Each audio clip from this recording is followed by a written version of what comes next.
আসসালামু আলাইকুম। সংবাদে আপনাদের সবাইকে স্বাগতম জানাচ্ছি আমি নুসরাত। শুরুতেই সংবাদ শিরোনাম। পাকিস্তান আফগানিস্তান উত্তেজনা বন্ধে মধ্যস্থতা করবে ইরান। গাজা গণহত্যায় মানবাধিকার সনদ মারাত্মকভাবে ক্ষতিগ্রস্ত এরদোগান। পাকিস্তানের সাবেক গোয়েন্দা প্রধানের ১৪ বছরের কারাদণ্ড। ভারতের ওপর এবার ৫০% শুল্ক চাপাল মেক্সিকো। দর্শক, এতক্ষণ শুনছিলেন সংবাদ শিরোনাম। এখন বিস্তারিত। আপনি যদি ইসরায়েলের ধ্বংস চেয়ে থাকেন তাহলে চ্যানেলটি সাবস্ক্রাইব করে দিবেন এবং ভিডিওতে লাইক করে আপনার মূল্যবান মতামত কমেন্টে লিখে জানিয়ে দিবেন। এখন বিস্তারিত। সীমান্ত সংঘর্ষে লিপ্ত পাকিস্তান ও আফগানিস্তানের তালেবান সরকারের মধ্যে মধ্যস্থতা করবে ইরান।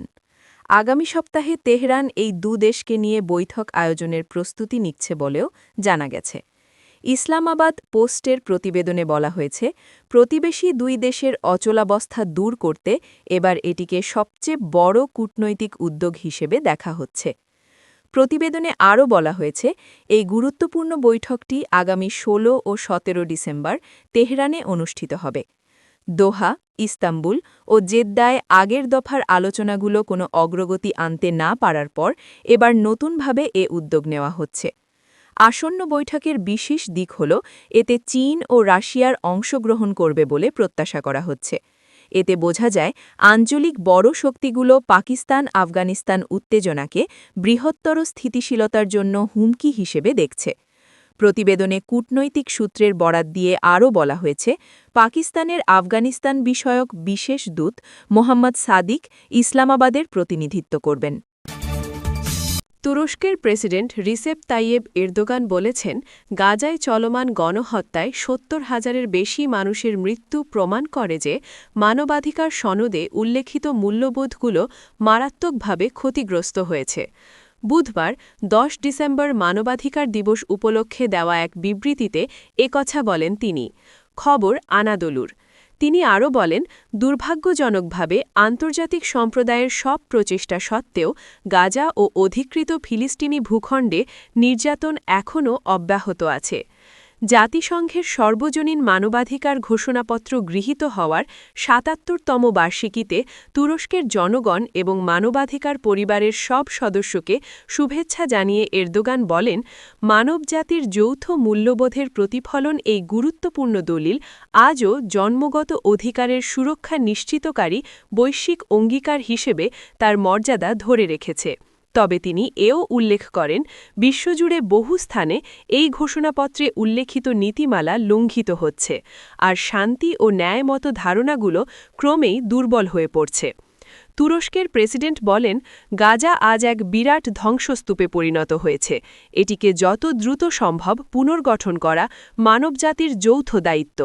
তিনি আরও বলেন, গাজায় ন্যায়সঙ্গত ও স্থায়ী শান্তির পথ হল যুদ্ধবিরতি আরও মজবুত করা এবং দ্বিরাষ্ট্র সমাধান বাস্তবায়ন করা।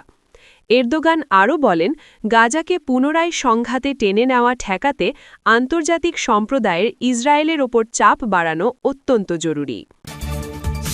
পাকিস্তানের সেনাবাহিনী জানিয়েছে, ইন্টার সার্ভিসেস ইন্টেলিজেন্স আইএসআইয়ের সাবেক মহাপরিচালক ফয়েজ হামিদকে রাজনীতিতে হস্তক্ষেপসহ ৪টি অভিযোগে দোষী সাব্যস্ত করে সামরিক আদালত ১৪ বছরের কারাদণ্ড দিয়েছে।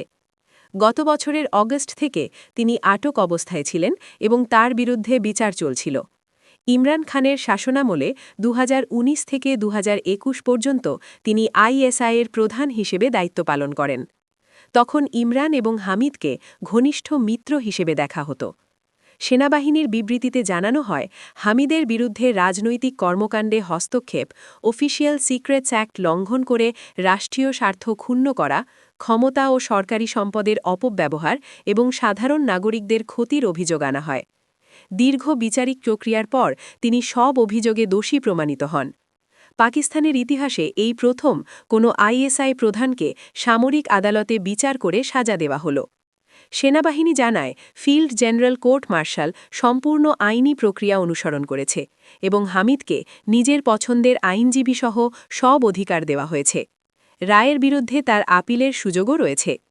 ইমরান খানকে গ্রেপ্তারের প্রতিবাদে 2023 সালের মে মাসে তার সমর্থকদের সামরিক স্থাপনা ও সরকারি ভবনে হামলার ঘটনায় হামিদের ভূমিকা নিয়েও পৃথক তদন্ত চলছে।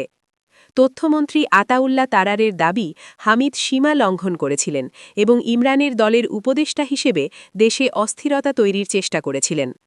রায় ঘোষণার পরও হামিদের পরিবার বা আইনজীবীদের সঙ্গে যোগাযোগ করা সম্ভব হয়নি এবং ইমরান খানের দল পিটিআই এখনও কোনো প্রতিক্রিয়া জানায়নি। ইমরান খান 2023 সালের অগস্ট থেকে কারাগারে আছেন এবং তিনি 2022 সালে ক্ষমতাচ্যুত হওয়ার জন্য সেনাবাহিনীকে দায়ী করেছিলেন। ফয়েজ হামিদের সঙ্গে তার ঘনিষ্ঠ সম্পর্কই ইমরানের সঙ্গে সামরিক বাহিনীর উত্তেজনার অন্যতম কারণ ছিল। পাকিস্তানের রাজনীতিতে কয়েক দশক ধরে সেনাবাহিনী সরাসরি শাসন ও সরকার পরিবর্তনে গুরুত্বপূর্ণ প্রভাব বিস্তার করে আসছে।